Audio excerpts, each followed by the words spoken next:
Hello everyone. आज की class में हम पीसीआर एम्प्लीफिकेशन समझेंगे कि पीसीआर एम्प्लीफिकेशन क्या होता है, कैसे होता है। आप लोगों को काफ़ी लोगों को ये चीज़ क्लियर नहीं हुई थी कल। आज हम एक एक स्टेप चलते हैं और पूरा एक एक करके आप लोगों को क्लियर करने की कोशिश करते हैं कि पीसीआर एम्प्लीफिकेशन क्या होता है। पीसीआर एम्प्लीफिकेशन नॉर्मली एक पॉलीमरेज चेन रिएक्शन होती है, ठीक है। इस चेन रिएक्शन में डीएनए का एम्प्लीफिकेशन होता है। डीएनए का एम्प्लीफिकेशन से क्या मतलब है कि अगर हमारे पास डीएनए का थोड़ा अमाउंट है तो हम बहुत सारा अमाउंट उसका बना सकते हैं, ठीक है। अब ये कैसे बनाते हैं, ये कैसे पॉसिबल होता है, ये हम आपको आज बताने वाले पीसीआर एम्प्लीफिकेशन में। तो सबसे पहले पीसीआर एम्प्लीफिकेशन का फुल फॉर्म होता है पॉलीमरेज चेन रिएक्शन।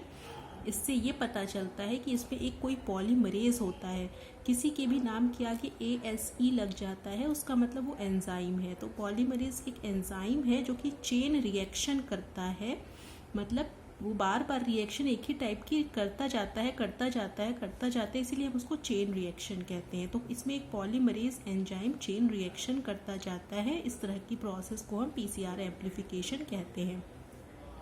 अब पीसीआर के 3 स्टेप होते हैं, जैसा आप लोगों ने पहले पढ़ा होगा। पहला होता है डीनेचुरेशन। पहला डीनेचुरेशन होता है। डीनेचर में क्या करते हैं, डीएनए अब डबल स्ट्रैंडेड होता है, डीएनए डबल स्ट्रैंडेड होगा, उसको हम क्या करेंगे, सिंगल स्ट्रैंडेड के फॉर्म में सेपरेट कर देंगे। इसके लिए क्या करना पड़ेगा, डीनेचर करने के लिए इसको हीट करना पड़ेगा। 95 डिग्री सेंटीग्रेड पे हम हीट करेंगे तो ये क्या होगा, सेपरेट हो जाएगा, दो अलग अलग स्ट्रैंड में टूट जाएगी, इसके बीच की हाइड्रोजन बॉन्डिंग सेपरेट हो जाएगा। तो पहला स्टेप डीनेचुरेशन का होता है। अब डीनेचुरेशन के बाद जब ये स्ट्रैंड सेपरेट हो जाएंगे, उसके बाद प्राइमर आके बाइंड करेगा। 2 स्ट्रैंड है, 2 प्राइमर की जरूरत होगी, एक फॉरवर्ड में आके बाइंड होगा, एक रिवर्स में आके बाइंड होगा। उसके बाद क्या करेगा, प्राइमर तो बाइंड हो जाएगा, उसके बाद फिर पॉलीमराइजेशन तीसरा स्टेप होगा। प्राइमर बाइंड होने के बाद इधर इस डायरेक्शन में ये इसकी सिंथेसिस करेगा, इस स्ट्रैंड को टेम्पलेट मान के, और ये वाला प्राइमर इस डायरेक्शन में सिंथेसिस करेगा, इसको टेम्पलेट मान के। इसके करस्पॉन्डिंग न्यूक्लियोटाइड्स को ऐड करता जाएगा, जहाँ A होगा वहाँ T ऐड करेगा, जहाँ C होगा वहाँ G ऐड करेगा। इस तरह से पॉलीमरेज एंजाइम एक्सटेंशन करता जाता है जितने भी रीजन की हमें ज़रूरत पड़ती है। अब आप लोगों को लग रहा होगा पॉलीमरेज चेन रिएक्शन में होता कैसे कैसे है। ये सिंपल है, आपका डीएनए रेप्लिकेशन है, क्योंकि रेप्लिकेशन में भी क्या होता है, एक डीएनए से 2 डीएनए बनते हैं। पॉलीमरेज चेन रिएक्शन में भी क्या होगा, एक डीएनए से कई सारे डीएनए हमें बनाना होगा, तो रेप्लिकेशन ही एक तरह से हो रहा है। तो रेप्लिकेशन में हमें डीएनए पॉलीमरेज की ज़रूरत पड़ती है। तो डीएनए पॉलीमरेज की जगह हम पीसीआर एम्प्लीफिकेशन में जिस तरह के पॉलीमरेज का यूज़ करते हैं उसको हम कहते हैं टैग पॉलीमरेज। तो टैग पॉलीमरेज हमारा क्या करता है, पॉलीमराइजेशन करता है इन विट्रो कंडीशन में, ठीक है। डीएनए पॉलीमरेज ही होता है एक तरह का। इसके अलावा हमें मैग्नीशियम आयन चाहिए होता है। मैग्नीशियम आयन क्यों चाहिए होता है, ये सारी चीज़ें हमें चाहिए होती हैं पॉलीमरेज चेन रिएक्शन के लिए। टैग पॉलीमरेज अगर होगा ही नहीं तो कैसे एम्प्लीफिकेशन होगा, किस तरह से स्ट्रैंड एक्सटेंशन होगा, किस तरह से पॉलीमराइजेशन होगा, डीएनए कैसे बन पाएगा जब एंजाइम ही नहीं होगा। तो ये हमारा मेन तो एंजाइम का ही काम है। उसके बाद मैग्नीशियम आयन की भी ज़रूरत पड़ती है। अब इसका क्या काम होता है, मैग्नीशियम आयन क्या करता है, टैग डीएनए पॉलीमरेज की जो एक्टिविटी होती है या उसकी जो एंजाइम की मैकेनिज्म होती है उसको इंक्रीज़ कर देता है, ठीक है। तो एक तरह से मैग्नीशियम आयन टैग पॉलीमरेज की प्रोसेसिविटी को बढ़ाने का काम करता है। एंजाइम है, जब एंजाइम में कोई भी को फैक्टर लग जाता है तो आप लोगों को पता होगा उसकी ऐसी इफिशियंसी बढ़ जाती है। एक तरह से को फैक्टर का काम करता है। अब हमें चाहिए होंगे फॉरवर्ड प्राइमर, रिवर्स प्राइमर। अब ये क्यों चाहिए, अब डीएनए है हमारे पास, ठीक है। सीधे एंजाइम अगर हम इसमें डाल दें तो अपने आप एंजाइम ऐसा नहीं करता टैग पॉलीमरेज की अब आके एक्सटेंशन करने लग जाए। इस जो डीएनए पॉलीमरेज की एक प्रॉब्लम ये होती है कि इसको चाहिए होता है कहीं से कुछ, मतलब स्टार्टिंग पॉइंट चाहिए होता है, अपने आप से नहीं सिंथेसिस कर पाता है। इसको एक शॉर्ट ऑलिगोन्यूक्लियोटाइड की चेन चाहिए होती है, शॉर्ट ऑलिगोन्यूक्लियोटाइड की चेन। जब इसको वो मिल जाता है तो उसमें क्या होता है, जैसे मान लीजिए आपका डीएनए है, देखिए हमने यहाँ पे बनाया हुआ है एक डीएनए, हमने इस तरह से बनाया, उसमें कई सारे जीन बनाए हैं 1 2 3 4 5 6। अब डीएनए का एम्प्लीफिकेशन से हमारा मतलब होता है किसी जीन का एम्प्लीफिकेशन। मान लीजिए हमें इस वाले जीन का एम्प्लीफिकेशन करना है, 2 नंबर वाले जीन का, तो इसको हमने बड़ा सा बना लिया है।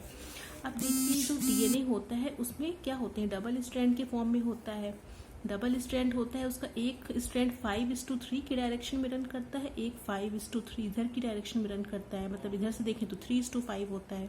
ये सारे बेसिक्स आपने डीएनए में पढ़े होंगे इंटर में, और आगे भी मैं पढ़ाऊंगी इसको आप लोगों को अगले सेमेस्टर में। अभी बस एक ओवरव्यू देख लीजिए किस तरह से होता है। 5:3 इधर वाला पहला स्ट्रैंड होगा, दूसरा वाला स्ट्रैंड 3:5 होगा, या इधर से हम शुरू करें तो 5:3 होगा। तो जब हम इसको डीनेचर करते हैं तो क्या होता है, इसके दोनों स्ट्रैंड सेपरेट हो जाते हैं। अभी वो हम डिस्कस करेंगे। अभी फॉरवर्ड और रिवर्स प्राइमर की बात कर रहे थे, तो फॉरवर्ड प्राइमर और रिवर्स प्राइमर का काम ये होता है कि फॉरवर्ड प्राइमर कहाँ जाके जुड़ेगा। जैसे मान लीजिए जब ये डीनेचर के बाद में जब ये अलग अलग हो जाएंगे स्ट्रैंड, देखिए हमने डीनेचर के बाद ये दोनों स्ट्रैंड को अलग कर लिया है। अब क्या होगा, डीएनए हमेशा क्या होता है, आप एक बात याद रखिए, 5:3 की डायरेक्शन में ही उसका पॉलीमराइजेशन होता है। कभी भी 3 से 5 की डायरेक्शन में पॉलीमराइजेशन नहीं होता। 3' OH ग्रुप जो होता है उसी पे आके दूसरे न्यूक्लियोटाइड ऐड होते हैं। 3' OH ग्रुप जब तक नहीं मिलेगा डीएनए पॉलीमरेज को, वो कुछ नहीं कर पाएगा, वो एकदम एक तरह से कह सकते हैं निसहाय हो जाएगा जब तक उसको 3' OH ग्रुप नहीं मिलेगा। तो डीएनए पॉलीमरेज को 3' OH ग्रुप देने के लिए हम एक शॉर्ट ऑलिगो न्यूक्लियोटाइड की सिंथेसिस करते हैं जो डीएनए के साथ बाइंड हो जाए, उसी को हम कहते हैं प्राइमर। तो अब देखिए हमारा स्ट्रैंड सेपरेट हो गया था, 5:3 3:5 इस तरह से हो गया। अब हम क्या करेंगे, एक फॉरवर्ड और रिवर्स प्राइमर बनाएंगे। प्राइमर क्या होता है, शॉर्ट ऑलिगो न्यूक्लियोटाइड का सीक्वेंस होता है, और हमें इसके अगर हमें जिस भी जीन का एम्प्लीफिकेशन करना होता है उसका सीक्वेंस हमें पता होता है, तो उसी के करस्पॉन्डिंग हम ये डिज़ाइन कर लेते हैं, सिंथेटिकली डिज़ाइन कर लेते हैं, लैब में डिज़ाइन कर लेते हैं। प्राइमर डिज़ाइनिंग आप लोग बायोइन्फॉर्मेटिक्स में पढ़ोगे बाद में, तो हम इसको डिज़ाइन कर लेते हैं। तो दो तरह के प्राइमर हमें चाहिए होते हैं, क्योंकि 2 स्ट्रैंड है तो 2 प्राइमर चाहिए होंगे, एक स्ट्रैंड होता तो एक ही प्राइमर से काम चल जाता। तो पहला जो प्राइमर होगा जो उल्टे वाले 3:5 की डायरेक्शन में इस तरह से बाइंड होगा, क्योंकि हमेशा 3' एंड पे ही दूसरा न्यूक्लियोटाइड की सिंथेसिस होनी है, इसके करस्पॉन्डिंग 3' पे ही एडिशन होना है। तो प्राइमर हमारा इस तरह से होगा कि उसका 3' एंड फ्री हो। इधर वाला हम रिवर्स प्राइमर इसलिए कह रहे हैं क्योंकि उल्टा चल रहा है। तो एक फॉरवर्ड प्राइमर और एक रिवर्स प्राइमर हमें चाहिए होगा जो स्टार्टिंग मटेरियल प्रोवाइड करेगा डीएनए पॉलीमरेज को। अब उसके बाद क्या करना है, इसको जब इसको स्टार्टिंग मटेरियल मिल जाएगा डीएनए पॉलीमरेज को, तो वो न्यूक्लियोटाइड को ऐड करना शुरू करेगा। तो ये न्यूक्लियोटाइड को ऐड करना कहाँ से शुरू करेगा, उसके लिए तो हमें न्यूक्लियोटाइड भी चाहिए होंगे ना, जो हमें चाहिए इसमें डालेंगे रिएक्शन में। तो उसी में से सेलेक्ट कर लेगा, मान लीजिए टी है तो ए सेलेक्ट कर लेगा, सी है तो जी सेलेक्ट करेगा, तो DNTPs भी ऐड करने पड़ेंगे। इसलिए हमने यहाँ पे लिखा हुआ है DNTPs भी हमें पॉलीमरेज चेन रिएक्शन में चाहिए होते हैं, क्योंकि अगर हम DNTP प्रोवाइड नहीं करेंगे तो पॉलीमरेज ऐड कहाँ से करेगा, वो हवा में कहाँ से खुद तो जनरेट करेगा नहीं। NTPs जो उसको ऐड करने, उसको ऊपर से प्रोवाइड करने पड़ेंगे, तो खूब सारे हम प्रोवाइड कर देते हैं, तो जितना उसको चाहिए होता है, जो चाहिए होता है वो अपना ऐड करता चला जाता है। और मेन चीज़ तो हमें जो चाहिए वो टेम्पलेट डीएनए, जब हमारे पास डीएनए ही नहीं होगा, ये तो हम करेंगे क्या आगे, जब हम एम्प्लीफिकेशन किसका करेंगे। तो इतनी सारी चीज़ें हमें पीसीआर के लिए चाहिए होती हैं। पीसीआर से किसी स्पेसिफिक रीज़न को हम पॉलीमराइज करके ज़्यादा अमाउंट में बनाते हैं, जिससे हम डिटेक्शन कर सकें क्या हो रहा है। वो पर्टिकुलर जीन अगर हमें पता है कि ये एम्प्लीफाई हो जाएगा तो हमें पता चल जाएगा कि अच्छा इस वाले कल्चर में ये वाला माइक्रो ऑर्गेनिज्म प्रेजेंट था।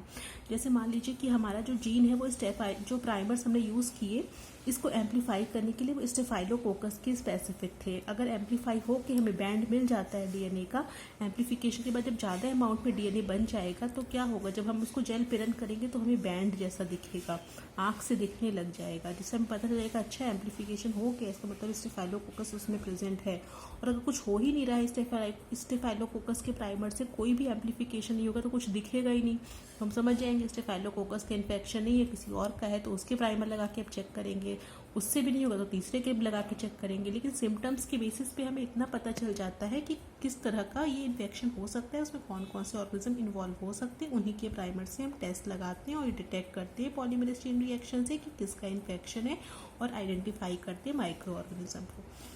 अब आप बताइए कि आप लोगों को पॉलीमरेज चेन रिएक्शन में क्या दिक्कत है। किसी को कोई भी क्वेरी हो तो मुझसे पूछ सकता है, मैं उसका आंसर करूँगी। ठीक है बच्चों, आज के लिए इतना ही रखते हैं। Thank you.